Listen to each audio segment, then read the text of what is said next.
Bonsoir à tous, chers téléspectateurs, mesdames et messieurs, bonsoir une fois de plus. Bienvenue à cette émission dont nous avons le réel plaisir de vous présenter une fois de plus. Kouya Malamou, journée Malamou, meilleur vœu. Vous savez, nous sommes au mois de janvier, tous les mois de janvier effectifs.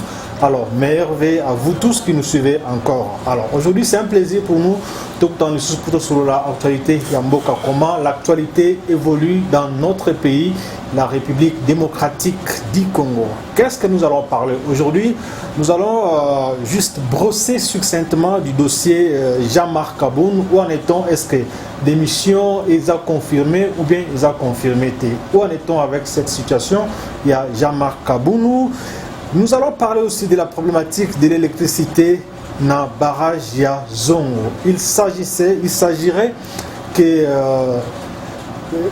l'électricité Zongi, on va en parler dans quelle mesure, comment Zongi, Trans Academia, 100 bis donnés aux étudiants pour la ville de Kinshasa, un cadeau du gouvernement, du président de la République, on ne sait pas encore, on va en parler, on aura tous les éclaircissements dans cette émission. Ngoyi Mulunda, Pasteur Ngoyi Mulunda, Ouazana prison, tout le monde va manifestation, et Salemi, les lobato marché, mais échauffouré, et Salemi entre les marchands, na police, on va en parler un peu en long et en large. Et ensuite, nous allons finir par ces projets de développement des 145 territoires de la du pays, de la RDC. Le GOPAS a été donné par le président. Et nous sommes Patrick Katende a chargé de mobilisation. Il y a IDPS en Afrique du Sud. Patrick Katende, bonjour. Bonjour, Ndekoteo. Bonne santé. Oui, ça va, Ndekoteo. Quand on est tous allés, vous allez bien. Ils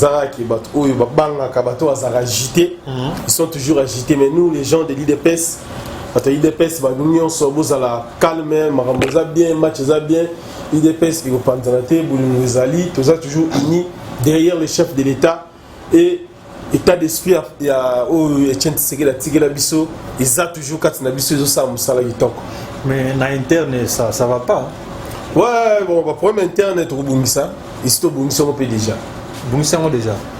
Directement, c'est bien. Bongissiango, nous allons passer directement dans le sujet où il y a Jean-Marc Kaboun. Lelo, vu tout ce qui s'est passé, tout le monde a eu Twitter et Bimaki. Lelo, démission, ils ont confirmé ou bien ils ont confirmé tout? Voilà, on a expliqué Batelo Gomogo concernant Marambouana. IDPS, tout ça ini. IDPS, ils sont tout ça ini. Mouteur remettre à part, c'est son problème. Chose que derrière le leader à IDPS.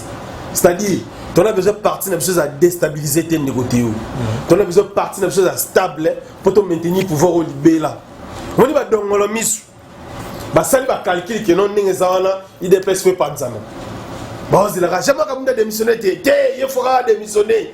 Il sera démissionné. Oh, comment il remet une opposition? Tout ça, IDPS. Tu as besoin de partir sur Panzanate. Mais tu as excité, il faut démissionner. Vous comprenez? Il sera démissionné, IDPS sera un peu déstabilisé. Tous les gens ont la carte à partie, tandis que l'élection est là. Et puis, il y a une action à ma casse. Oh, Fatia a préparé pour ça, là. Calamine des Oban. Alors, on va créer crise. Mais nous allons confondre les bangs. IDPS toujours unis. Tout un respect dans la condition. Les gens ont opinion, ils ont mis il y a deux opinions. Une partie de la population Balingi Jean-Marc a démissionné. A démissionné. Maman Bazolila. Jamais démissionné. Comment vous analysez des opinions là? Ouais. Bisso bataille IDPS. Tu as pour Jean-Marc a démissionné. Et pas démissionné pété. Il y a Titia Tigela sur Jean-Marc Kaboun. Il y a crise. Il crise. Il y a Titia Tigela sur Jean-Marc Kaboun. Fati a travaillé avec Jean-Marc Kaboun. Dans ma poste, déjà, IDPS a assimé. Ce Jean-Marc Kaboun a démissionné et créé crise dans l'union sacrée. Deuxièmement, il a créé crise dans la partie. Vraiment, il a déstabilisé la partie et il y a confusion dans la partie. Tu as besoin de partir dans la INI. Tu as besoin de partir dans la INI. On a mis sur la c'est bon, pas dans la pointe. Il n'est pas pendant la tête, tu as mis en otage, sauf que nous avons posé que nous avons pendant le bilan de vos panzana.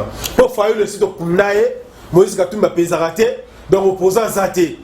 la minute IDPS contrôler ma solo donc match est bien botika biso Jean-Marc Kabouni le coup tu vas tout nier mais Jean-Marc Kabouni m'a abi na démissionné na ketika nini na nyonga mutu est-ce que muta démissionné na WhatsApp est-ce que muta démissionné na Twitter la politique quand ceux qui moussala la Twitter comme le nom c'est que non au combat dans la Twitter il faut qu'on démissionner non, c'est pas nécessaire. La politique, tout est possible. Et puis, voilà. La révélation est bimi que à côté va faire un bon, va carré minier, va me belé.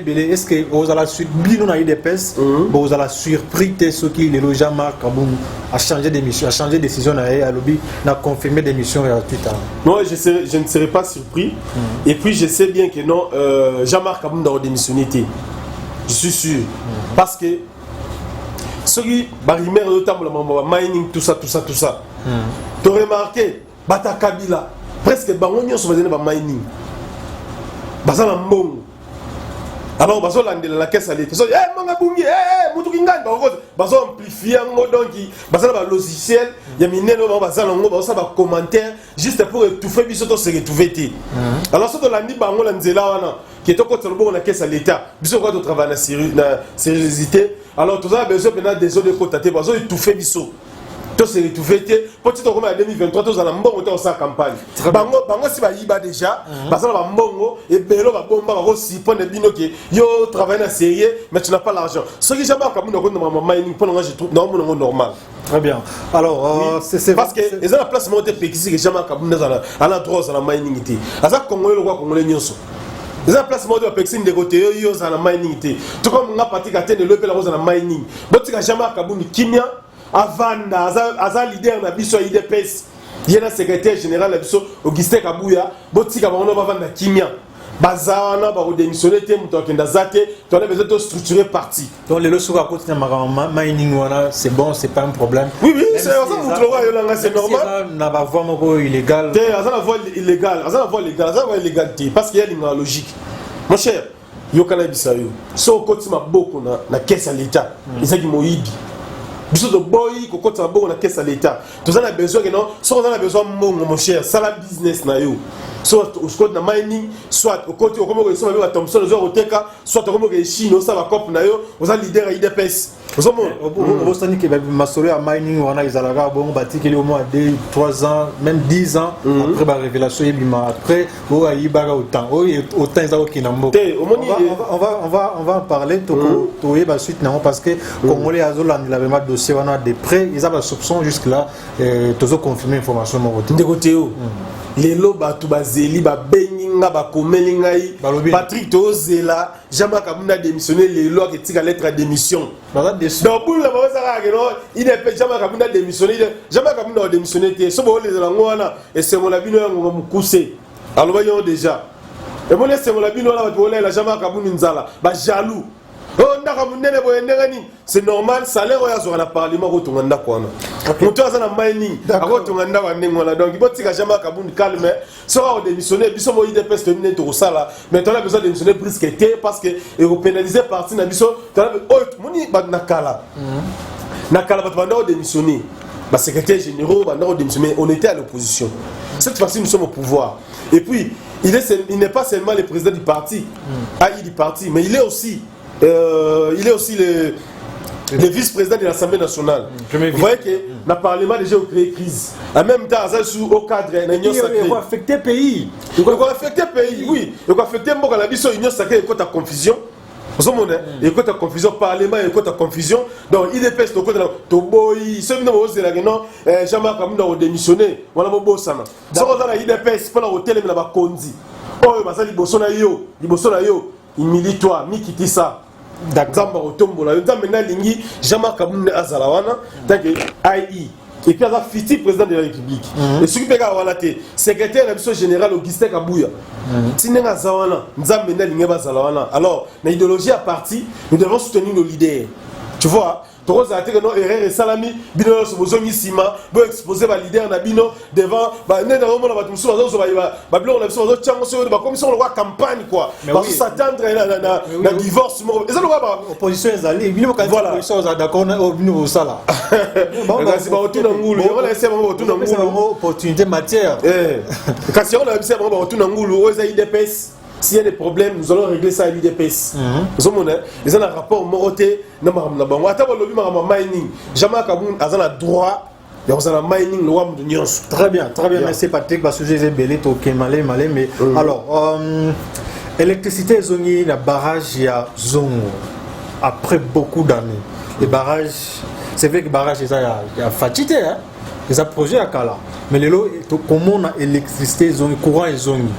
Analyse ni bino bataille de presse ou yo personnellement au salon. Merci beaucoup. Dans le cadre de la mobilisation, avant de commencer, je commence d'abord à remercier la personne Bakolo Masolo, base, il y a IDPS Afrique du Sud, commandant Anderson Congolo de Johannesburg, Christian Katembo, Kams, tout ça toujours ensemble, maintenant Willy Kabangu, on est toujours ensemble. Maman Monique Kalombo, notre secrétaire d'Afrique du Sud, donc Nzambe Abatelabino, on m'a dit Marambetali courant. Biso te bisara bino qui avec IDPS au pouvoir, Mamouza stable. Quel que soit le problème, tout sera stable. Tous a besoin de 400 députés. C'est pour nous déstabiliser. Barrage à Zongo. Barrage à Zongo, Kouré Zongi. On est plus à 400 députés. Oh, Zongo va voter pour député. Pas la Zongo va voter pour député IDPS. Binomo Oyebi. Mobutu avait 32 ans, Moulili. Kabila Aye, les pères Aye, Moulili. Les fils Aye, Moulili. 18 ans, les fils Moulili. IDPS te au pouvoir de Fatih Béton. À Côte-Tiboué, dans 3 ans, malgré que critiquer, mais bon, moi, je vais courir, la zone internet, les quotas, ma solution, ma chambre fois de quotas, donc développement, ma bandi. Tu sais quoi, mon cher? La zone, vous allez que non, courant la bison moko. Centrafrique, ça est là-haut. Mais nous sommes dans la zone, tout ça va couranter. Et puis, les deux, au Katina Bangi, courez Zali, aux zones de Congo, courez Zati, ils ont déjà freinage. Alors, il y a encore plus, il faut voir l'évolution parce que les agas, les zones comme Nicolo. Il faut maintenant voir comment ça évolue. Est-ce qu'ils ont évolué bien dans les stades des athées? Parce que quoi, monsieur, alors essaye. Balancer pour essayer. Ils essayent. On a sous-courir courir Zali, courir Tkeli permanent. Nous devons industrialiser Congo. On est à droit la mission IDPS, c'est notre devoir. Nous devons industrialiser Congo. Congo faut courir partout. Les Congolais vont voter IDPS cette fois-ci. Bon voter député la mission IDPS. Bon voter Jean-Marc Aboun, bon voter Augustin Kabouya, bon voter Fatih Béton, bon voter Patrick Katendi. Est-ce que les gens pour la critique pour le lobby gouvernement c'est le côté une action pour 2022 tu sais une année des actions à Transacademia. Parlons-en d'abord Transacademia. Avant à la Transacademia, c'est de sensibiliser bateau.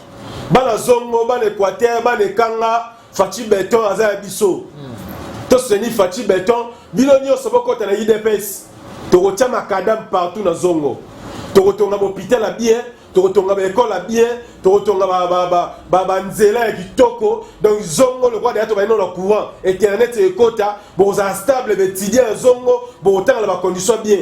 Bon, ça me fait confiance. Naïvi ça ramène le coin en flatter le coin président n'a pas flatté. Tu n'as pas flatté, mais dans cette réalité, courir, c'est de flatter. Mais ça la Zongo, papa. Mais tu vas Zongo, ça va Congo. Ils ont représenté rien. Ils ne représentent rien dans les provinces de l'Équateur. Ils ne représentent rien. Ils ne courent stable. Ils ne chassent pas stable. Ils sont ça les forts. Quelque soit. Quelque soit. Non, de côté. Tous ça quand même sérieux parce que au moment où ils ont tu vois, tant que tu as ça la Macambou, biso IDPS, tu l'as qu'à les Congolais qui non, tu as ça mieux. Ils ont tout banni, non, bon, ils ont zongo nan, courez zongi. Courant dans zongi, na chika papé, courant 24 heures sur 24. Ceux qui n'ont informé, na chika papé, courant 24 heures sur 24. Kalami était pas nous on a besoin de chika pa, on ça la commentaire, pour contredire ce qu'il y a à contredire. Balazongo. Voilà, Balazongo, bon soutenir à venir à Patrick Katende, parce que voilà, on a besoin de zongo, bon soutenir IDPS. Toujours base, dans la cadre de la mobilisation, le rôle à courir. Bon se sensibiliser, bon soutenir les leaders, il y a IDPS, on va dans la zongo. Bon soutenir Fatih Béton, pour te remettre à tout, na Fatih. Moi, dans Zongo, moi, je Nabiso, please, s'il vous plaît, ça la commentaire. On a pour ça commentaire, na aussi commenter, là, ça pour essayer bilingue bandi, pour essayer bilingue bandi. Tant pour ça, copteuse à stable, ba moulin au quota, la chambre froide au quota, et ça suscite que non, nous avons chambre froide, à groupe, à son pétrole chaque jour, poisson au matin. Très bien. Thompson est comme un spécial. Au péché, Mbiso, bon, bangoua. Si vous avez un frigo, non, courez stable. Donc, la zone, vous mettez la Fati Maboko, tout se paye là toujours. Tout voté Fati 100%. Trans Academia, 100 bis offerts pour les étudiants de la ville de Kinshasa. Alors, c'est bien bon, mais apparemment, ils ont donné la présidente. Hein? Les amis. Ils ont gouvernement PCT. Kasi action sur le président Salaga. Pourquoi ils battent face à président? Oui, parce que ce sont parmi les actions du président de la République. Mon banzela mi laye autour de la katanga. Na Kinshasa ce que tu es non dans transport. Qui est étudiant mambo liabo et vidé. Campus to bon sont propre, mouchetou propre, ISC donc to kangi base. Oya na baloyenga ba marche, okuta na bala mouchetou, okuta na ba dianko, okuta na bala ISC, okuta na bala campa. Donc il va bis et koti. Donc, Faché s'appelle de la clé, donc 100 bis, Mamabor et Longwe, Molimo Abor, Kikalungu et Longwe. Kikalungu et Longwe. Où est la base? Donc, au Kanima Solo, il y a IDPS, base Union sur une base IDPS. Bala Kini, Bala ISC, Bala Kampa, tu as voté IDPS massivement. Tu as besoin de 400 députés. On a eu la campagne, tu vois. Oui, neuf flashers, on peut dire nous allons gérer le pays autrement. Aux IDPS, dans le cadre de la mobilisation, nous avons toujours la Sima Jamar Kabound. Nous avons toujours la Sima IDPS. Nous avons toujours la Sima Fachi. Nous avons toujours la Sima secrétaire de Augustin Kabouya. Bon, on va libérer la parti. Tu comprends les côtés où on m'a dit que nous avons d'action. Sans bis, c'est côté. Donc, étudiants, on lit à la somme en transport. Non, on dit que la nègre, la liboso, on dit que la traque à bateau.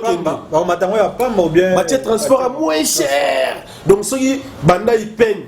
Par exemple typique, banda Zando. Ceux qui banda tocha banda rompent ngaba. Si tocha tista. Ceux qui étudient banda futa ndam kita yolo ezo zo boiti a commencé à en futa 200 francs. Biso che kama. Tocha bena 50 francs. Et puis pour vendre la condition normale, donc au Québec dans la campus au côté na bis. Les mamans ouais la histoire aujourd'hui, les belé mamans ouais les athées. Mais dans ce yo na inikin, ouais la bouchette, ouais la ipeng. Na molimo intoxication, vous avez la yomo to kundi fayulu. Ngala kundi. Ayo la souté Moïse to botoli Kinshasa. Les gens bon la IDPS to kanibou donc dans zonga za souté, aux IDPS to kanima solo mambo transport étudiant to tient la bonne vie, internet au félé, mambo idée ya silabi c'est quoi transport et quotidien bon soutenir IDPS pouvoir aux Nzambe bon ndaba to la té to eli bango soso la to eli bango Thompson to eli ba transport tema ba ba dongo la misu mutema mabe ba critiquer Thompson c'est quoi Mobutu apesa ba bangombe ba balia Kabila apesa ba misuni bilo ba si Thompson bo cha bakele Thompson c'est quoi mon cher Thompson c'est quoi mieux vaut un que rien mon cher mais oui Kabila pe ba misuni ne Kabila pesa ba Kabila a donné mieux que ça quand même. Ah, non, Biso doit plus que Kabila parce que Biso doit étudier le système de transport. L'électricité dans la zone de Koti, na Chika pas courant 24 heures sur 24. Au monde. Donc, les gens, toujours les gens dans la province, c'est parce que Moïse Katumbi n'est pas ah, encore Moïse Katumbi dans la biso. Moïse Katumbi dans la biso. Pendant la bis dans le Lubumbashi. Ouais, mais pendant les hommes bien parce que ça va pas dire. Les hommes bien, n'est-ce le même bis. Comme ça, c'est il y a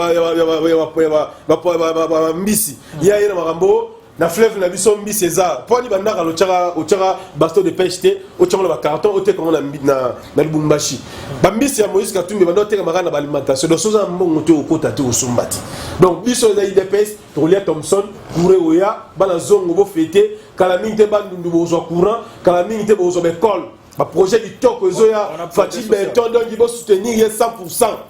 Voilà, soutenir Fati 100%, binonyo sobo sa adhérer na IDPS. Voilà les peuples d'abord. Yeah, les peuples d'abord ya ngwana. Donc to baï courir c'est bala zone. Au monde ba to comprendre raté. N'enga expliquer le monde côté où. Les gens les logos ba to bengara. Soko voter. Ko kasate le président ya Kabila Mbongo. Té. Gouvernement on peut cette opportunité.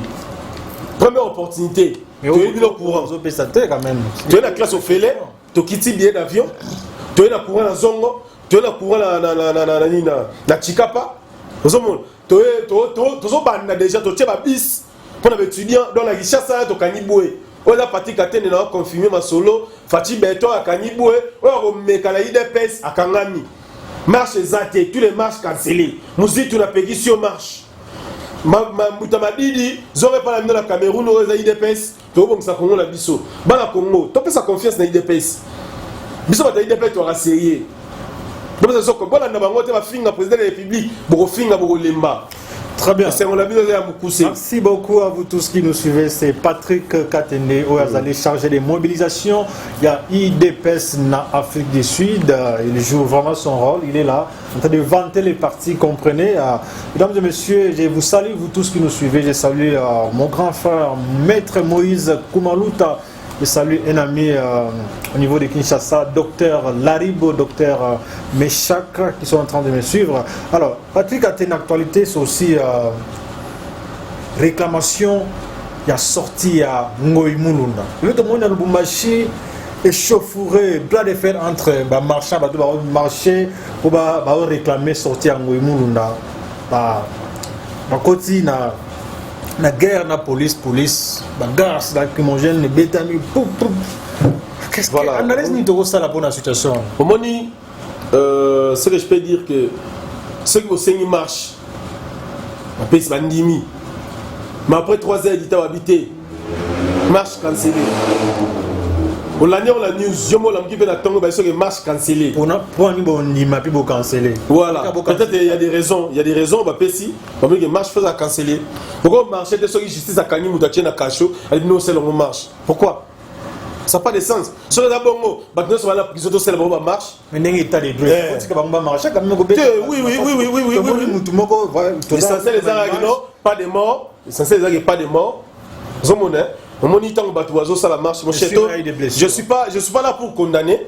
Batouazo, il marche. Mais je voulais quand même expliquer aux gens qui non marche, ils ont ma règle. Moi, je vais si ma maman me suit, je vais marche. Vous avez on marche.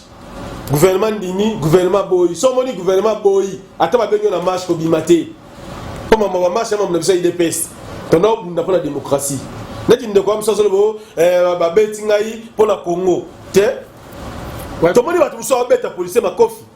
Ma vidéo est ali. A bête qu'on fait autant que je dengondo. A qui n'y a pas la cima de ma masse sous ma zate. Ben il faut que la policier n'a pas respecté bango. Ouais. Soit petit marche fautika. Dans un état de droit, la police est en train de se battre avec les marches. Bilo ko ati États-Unis zalaka, ti en Europe et salamaka, ti à l'Afrique du Sud salamaka. Ce va petit marche que ça la marche qui. Parce que marche ne faisait encadrer par la police. Vous avez besoin de former un bandit, tu as besoin de faire un tribalisme, tu as besoin de faire une intoxication. Tu as besoin de faire un Kenya. Moïse Nekolabiso, Bakangi, Ngoïmoulunda, c'est notre frère.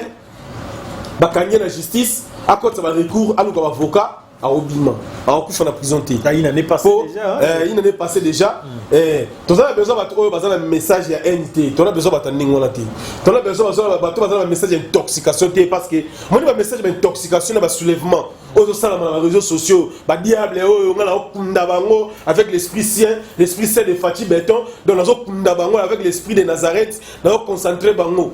Parce que dans ma vidéo, intoxication, que non, il n'y a pas la démocratie chez nous. Pour nous, c'est un objectif dans nos années. Juste un rapport d'investisseur. Imaginez un peu, nous avons 3 ans en prison. À ça, il y a une année, il marche à Bim. Et ça, bon côté, si vous marche, autorisé bino, marche on est escorté par la police. Ceux qui vont venir la marche, la police a escorté noté. Maman bima bendanzoto. Pour pas repéter à boye. Au coin au boucani, net va tout sous la bête lacrymogène et comme on va bête un poison. Muta va bête poison zaté. Yon no za mato mangongi, au lingo yokate parce que la police quand ba lobi marche zaté, ba tcheli no barrière. Ba bi bozonga. Lingo va boy marche. Tout a fait à travers les DPS. C'est pas un péché. Très bien. Alors, travailler l'union sacrée, tu vois, mais Mingi va représenter la force de la bataille des pays, surtout dans l'ambassade. Et ça, c'est très important. Ok, très bien. Nous sommes arrivés complètement à la fin de l'émission. Merci beaucoup, monsieur Patrick Katende. Nathan, on nous tout passé ensemble. Juste, moi, il y a de la fin. Hein. Juste un petit message à Souka Yamoukeka. Et Belete, parce que nous dépassé déjà le temps où on a appelé ça. Merci beaucoup. On a passé la pile of l'Ofemba. La Pessimbo est la base de Johannesburg. Moi, la caisse place aux Ali, Nzambaza Alayo, Negonanga Kenzo aussi aux Ali, donc qui toque, ils ont toujours base d'idée du Kamba Mokondi Nabiso, Tag fédéral Nabiso, tous toujours ensemble, maman ba IDP tous toujours unis. Tous tenus ba leader na biso. Tous à la partie prité que on a la ligne jamais kabundité, on a yendam dazawana. Tous tenus so linga raete. Tant yo de ça campagne mabe, ozo quoi sa partie. C'est notre leader. Tous tenus, tant on tenus parti ngo ba soutenir ba leader à parti, ils en a bien. Quand on a que non ne ba tumsu bazo non, on a la tisekediste mesdames de IDP cité. Oh. Mais qu'est-ce que tu veux dire? La banque est scellée. Ouais. Merci beaucoup, mesdames et messieurs. Je salue Docteur Yannick Kouloula, les grands frères qui nous a suivis, et vous tous qui nous avez suivis. Merci beaucoup. Et monsieur Sili Tokutana, prochainement. Patrick Atene, rendez-vous prochainement. Merci beaucoup. Résister. Ça marche encore. La police a exercé force pour te neutraliser. Donc la neutralisation, on a dit ngondo ezuye le roi qui faillu. Nous faillu yoko ekema faillu la wanda yoka bienté. Ngondo ezuye a comme ça le roi siégé ba beta ngondo, il a gagné l'élection. Très bien, très bien. Azu ngondo comme ça problème on dirait les gens wala ba la biso te tel lion la police, so ba pexi marche tika. Merci beaucoup, monsieur Patrick Katene. Merci d'avoir analysé Nayo. Toujours évolué. Malé, mais tout comme on a souka. Il y a émission.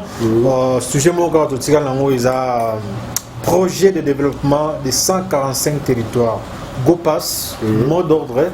La président déjà et Pessami, de telle sorte que projet est déjà et puis mon déjà est bimi. Déjà projet. Faut déjà visible. Où est dernière chance, dernier projet. C'est pas la dernière chance. Dernier projet où il la fatigue, au gouvernement la fatigue. So est limité out. Avant là, mon cher négociateur, fatigue béton. Tu dois battre IDPS, espoir les a toujours. Bon dans la matin,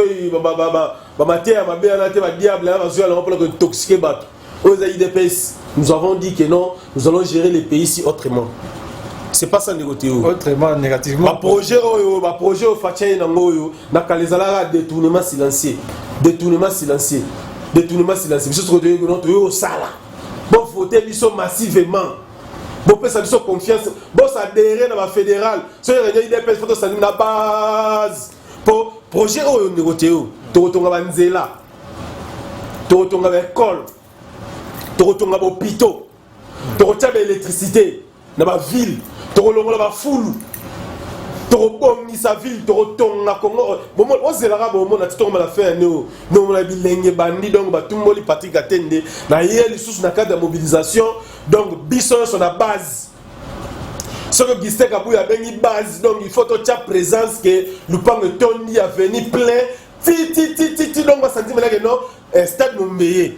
Toi ça ben gratte, bande Olangai. Facha za Nzambe, na système de Facha Nzambe, ba tchele ba kal ba mbuye ba moni que non, et simbi de projet suka ngo béton. Projet suka yango elo gagner loba. Donc mamuza stable ndenge na projet o ndikoteo, to kotonga banzela o relier ba province. Na projet oyo to kotonga ba école ya minene ya kitoko na projet oyo électricité aux stable donc bo pesa biso confiance to amibité mbonga ba taxe bo futaka mbonga ba minerai o totekaka ya ngona ndezo bima po esunga congolais bino mo bozo mona katanga ba projet kitoko nezo salama bozo mona ba projet kitoko nezo salama nzela minene ba barrage ezo tongama donc kala mingi to zo inaugurer sous barrage mususu après inga ezala yango oui bien ezala kolwezi barrage moi munene ba juste pour industrialiser Katanga donc ba ndeko langa ba Katanga ba congolais au bazala Congo na est kuna ku guerre de aussi il a gagné ko visiter le cas Azari président à visiter masala le côté bon anyway l'essentiel est que non après c'est déjà projet Zaki na mesa fatia aussi sango ndemo pe ba projet monsieur za na mesa fatia otika oya aussi sango donc les abongo bo pesa biso confiance. Projet à 145 territoires. Vraiment, nous avons insisté parce que l'opinion est un projet à Fatine Sofar et qui est presque à l'échec et limité. Alors, si vous avez un projet à 145 territoires, est-ce que vous avez un argument en 2023, vous avez un argument tangible pour vraiment un projet? Fatine Nazawana Mdegote, on a un projet sur Fatia Salaou. Tu as un nous avons participé dans la député. Nous avons député, nous avons la fatigue campagne, nous avons le Gistek Kabouya campagne, nous avons la Jama Kaboul campagne. non ça peut campagne pour ngai bata IDPS bata nyonso balinga fati mutu nyonso kolia mbisi mutu nyonso akota na bisi oyo mutu nyonso sela courant là zala reconnaissant ba va pesa no ba polo nzulu ki bobwaka même si de no courant ole mona ta la mwinda asa la katodi todi mais mona otanga la lumière mona otanga l'internet betudia ole balia ba bord mais étudiants les lois comme la bis à propre donc ce que vous votez vous avez la conscience que non quand même tu suis pas bis quand même bah inaugurer bah université na biso bah rénovation bah bonmission bien total va condition normal négoteo comment ça dit mboka c'est kufa parce que ça peut aux zones qui s'amboka ça peut kufa et ça sur kufa parce que avec la vision de Fachi les Congo est ressuscité tu es aux hommes il dépend tala to kangi pouvoir au libérer dans un bon ça ça yo bazo banaka lo ba to ozala ezara n o mona pas to musuba zala n tribal kat na bango pour les hommes la tseke lo waza muluba donc cause président donc il faut lo wakaka o mutu muso ebisa parti katende bino neza fachata tcheba plafond na Kinshasa ata ça ba plafond comme si Kinshasa lo wala Dubai atongi Congo lo wa New York na voté été parce que ça va pas, c'est comme si ils ont mal géré. Il y a à ville voilà, il y a un projet il y a un projet et pour consoler l'organisation. Qui n'a au moins lilo avant de commencer en 2023, Masolone est zati. Vous assure. IDPS au pouvoir. Et nous faisons enregistrer voilà. Et puis lobby to kamona malubana yo oya susuna barigima mususu ote zaki boyo za coming bolinga wa beskiz ko condamner batu boya tikela sama lokonde ba beo tout ça sama te to tikela liberté parce que nous travaillons ensemble avec les Wario. Nous avons des bons projets et le gouvernement travaille pour l'intérêt du peuple parce que chez nous c'est le peuple d'abord. Tout soutenir le peuple na biso ba na biso batanga no clé sofile botika accès on ezala botika accès à l'électricité zala l'étudiant na biso bakenda so balia rasu ba bord parce que ba mindele ba koma na Congo ba zu image wana filmer akoma panza mo kilimo bimba ba diable musala manga ngwana vous en voyez ba balia so étudiant balia ba ba filmer ba panza mo kilimo tel étudiant Congo ningi zala donc négoteo avec ces grands projets Dieu va nous bénir nous allons les réaliser parfaitement. Voilà, on va les réaliser parfaitement. Tout ça, on peut prophétiser malheur pour Namboka. Tout ça, on peut sa fatigue. Personnellement, on peut ses dernières chances. Pour nous, ils ont dernière chance dans le projet à 145 territoires. Parce que ceux qui sont chez nous, ils ont eu ceux qui ont eu non c'est pas la fort la famille bala kuna batebele bala una donc na ba coin kuna so batebele ba ne kanga ba ne se mo fota pour continuer Équateur bilenge bandi ba ne kanga au péché ba mbisi na yo bombi kuna très bien en tout cas merci beaucoup monsieur Patrick na moni commentaire mo ba tinilinga question bi na tuna yo qu'est-ce qui ne va pas na ambassadeur Tilelo il y a Congo d'Afrique du Sud Azate qu'est-ce qui ne va pas en tout cas dans le cadre de la reconnaissance na combat bundami na Afrique du Sud bakanga batu bakota ba prison mokimba boyebi Afrique du Sud za parmi ba pays ba congolais ba bunda trop pour na RDC eza mambo robomba te bino bata Kinshasa boyebi yango bino bata Poto boyebi yango batu baza mokimba boyebi yango bakanga batu mususu ake bakangi okoti prison famille ko bi paralysée ma baby bitumbe bundama makasi biso tona besoin na Afrique du Sud awa négoteo fédéral na biso Afrique du Sud yende fond ambassadeur point ouais parce que biso da parti au pouvoir ba fédéral ça faut se retrouver on répondre à critères oui azalo moi la mayele là nous docteur yozolo ba azala critère nini ba to tchala ambassadeur wala ba D6 musuba ba licencié musuba ba gradué bongo siko mda docteur azala na capacité azala ambassadeur te azala appel docteur nous a intégré est-ce que azala intègre azala membre IDPS azali fédéral ya IDPS il travaille pour l'intérêt de l'IDPS tout ça a besoin fédéral la biso Afrique du Sud azala ambassadeur Afrique du Sud to la besoin boye la biso mutu moko te bo ponier kuna parce que azali negoya sobo mekika eloko wana guerre bandi nous allons créer confusion sur la carte partie tu as besoin de l'eau là tu as besoin que non moni eza parti na biso parce que Fati nous a biso de la partie biso même de voter à la président na biso et puis jusqu'alors tous là pour soutenir Fati alors Fati aussi doit nous soutenir tu vois Fati aussi doit nous soutenir c'est-à-dire que tu as besoin de que biso sur ce mais quand même le leader na biso ya la partie la fédérale na biso faut pas se retrouver parce que nous travaillons pour l'intérêt du pays et l'intérêt du parti. les membres des partis doivent se retrouver, les leaders des partis aussi doivent se retrouver. Et vous allez hésiter que le fédéral a en Afrique du Sud, ambassadeur. Mais dans un fédéral, ce sera comme fédéral, soit comme ambassadeur, ça sera plus mieux parce que soit comme ministre était, comme ambassadeur, soit comme ambassadeur, on a PDG, donc le DG. Donc normalement l'Afrique du Sud a tellement de trop. Bon, il y a une ambassade d'Afrique du Sud, bunda, marche, Kenneth, ambassade, piner, ça c'est bêta, des autres de salon ma casse. Pour qui m'y quota? Pardon, Fachi, ok, la mission Mawa, Jean-Marc Kabou, niveau que la mission Mawa, Augustin Kabou, que la mission Mawa, Botia va fédéral, la mission Afrique du Sud, Azala, ambassadeur, la mission, Tobo, il va la mission Negoya. Mon apoto, oh, mon apoto, mon Waouti, Ata, vous m'avez dit, Pesto, Ebiete, Ayo, ambassadeur, la mission, voilà les Arabes, créer des ordres. À des fois, ça l'a bien négocié.